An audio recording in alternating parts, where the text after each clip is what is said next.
Assalamualaikum warahmatullahi wabarakatuh. Ketemu lagi dengan saya Vivi dalam membahas KTI. Nah teman-teman, pada kesempatan kali ini saya akan berbagi 3 tips untuk menemukan ide karya tulis ilmiah. Menemukan ide adalah titik awal untuk memulai menulis, untuk memulai membuat karya tulis ilmiah. Karena tidak ada karya tulis ilmiah yang tidak bermula dari sebuah ide. Namun, tidak semua orang memahami atau mampu dengan mudah menemukan ide sebagai salah satu titik awalnya dalam menulis karya tulis ilmiah. Nah, jangan khawatir, kali ini saya merangkum dalam 3 tips yang biasa saya gunakan untuk menemukan ide karya tulis ilmiah. Tips yang pertama, membaca. Ya, tentunya untuk menjadi seorang penulis kita perlu membaca terlebih dahulu. Kenapa? Karena kita tidak bisa menulis tanpa pernah mengetahui bagaimana sih hasil-hasil tulisan itu. Nah, makanya kita perlu membaca. Nah, kita kaitkan dengan ide. Kenapa saya menyarankan untuk membaca dulu sebagai salah satu untuk menemukan ide? Karena dengan membaca kita punya gambaran, oh, ada hal-hal yang berbeda dengan keadaan misalnya, atau ada hal-hal yang harusnya tidak seperti itu.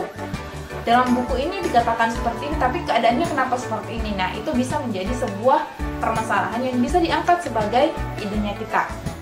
Nah, tipsnya lagi, untuk teman-teman yang mungkin baru pemula dalam karya tulis ilmiah, saya sarankan untuk mudah mendapatkan sebuah ide karya tulis ilmiah itu dengan melihat di bagian akhir karya-karya yang sesuai.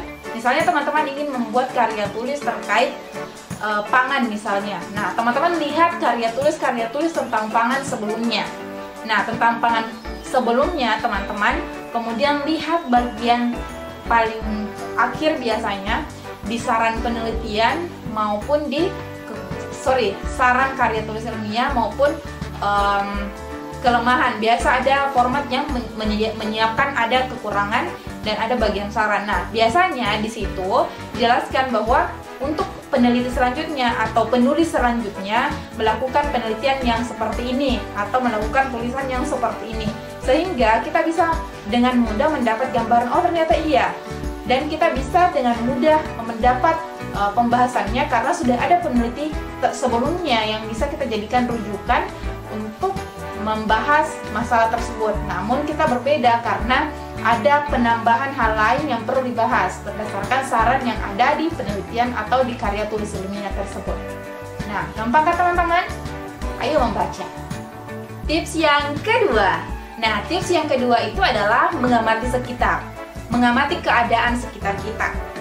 Kenapa perlu? Atau kenapa saya mengatakan mengamati sekitar adalah sebagai salah satu cara untuk menemukan ide? Karena dengan mengamati sekitar, kita bisa menemukan hal-hal yang kejadian-kejadian yang mungkin saja menurut teori itu tidak seperti itu. Nah, saya kaitkan tadi dengan membaca. Saya mention di bagian membaca itu bahwa dengan membaca kita melihat, oh ternyata dalam teori ini mengatakan seperti ini, tapi kenapa ya di kampung saya seperti ini? Nah, itu kan terjadi permasalahan karena teori yang ada dengan kenyataan yang teman-teman lihat itu berbeda. Dengan melihat keadaan juga mampu dengan mudah teman-teman memunculkan pertanyaan-pertanyaan di kepalanya. Misalnya, saya pernah melakukan atau pernah membuat karya tulis terkait mengolah sampah. Nah, hal apa yang pertama saya perhatikan di sekitar saya adalah di sekitar saya, khususnya di Kota Makassar, banyak sampah yang berserakan. Banyak sampah ya. Nah, saya berpikir, harusnya kita tidak membuang sampah sembarangan. Tapi kenapa masih banyak sampah di Kota Makassar? Kemudian, saya berpikir bagaimana solusinya supaya orang-orang mau membuat sampah ini berharga. Jadi saya sarankan untuk membuat suatu energi terbarukan. Membuat energi terbarukan dari sampah. Tapi saya tidak mengkaji semua sampah.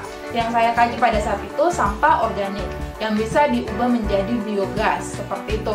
Jadi saya melihat, oh ternyata banyak sampah ya. Kenapa seperti itu? Karena banyak masyarakat yang tidak memahami bahwa kita tidak boleh buang sampah, karena kalau kita membuang sampah sembarangan itu bisa merusak alam. Kemudian saya berpikir lagi, kira-kira bagaimana caranya supaya orang-orang tertarik untuk tidak membuang sampahnya atau memperhatikan sampahnya. Ya, dengan membuat program pembuatan biogas, supaya dengan membuang sampahnya di tempat pembuangan itu untuk biogas, mereka juga bisa mendapat keuntungan dengan mendapat gas yang bisa pengganti gas LPG di rumah-rumah mereka.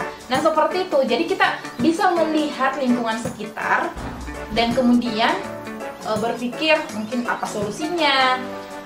Tapi sebelum ke apa solusinya, kita berpikir kenapa bisa terjadi, bagaimana sih bisa terjadi seperti ini, di mana sumbernya mungkin, siapa yang lakukan dan siapa yang harus siapa yang perlu mengatasi itu dan hal-hal lainnya. Intinya mengamati sekitar.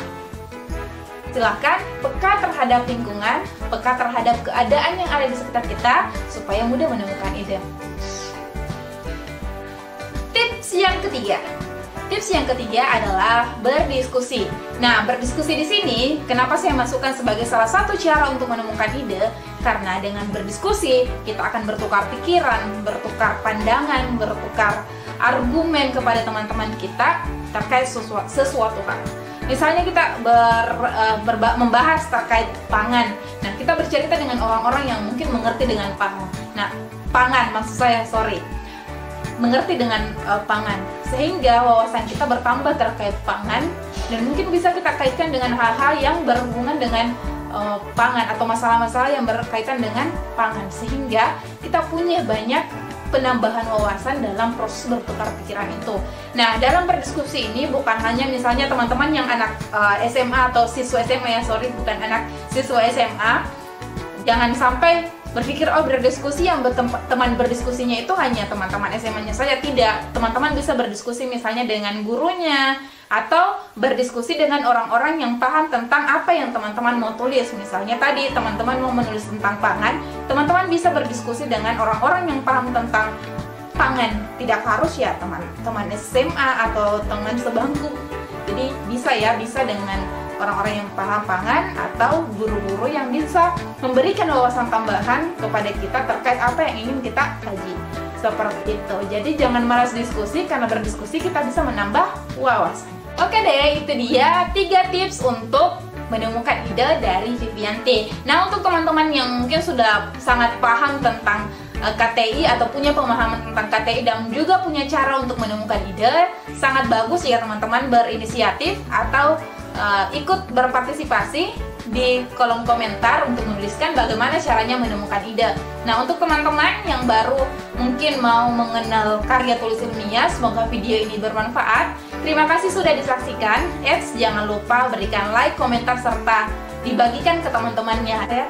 Dan teman-teman yang belum subscribe, silahkan subscribe dan nyalakan notifikasinya supaya teman-teman mendapat pemberitahuan pada saat kami mengupload video baru. Oke, jangan sampai lupa, besok ada video selanjutnya terkait karya tulis ilmiah. Oke, semangat menulis. Dah.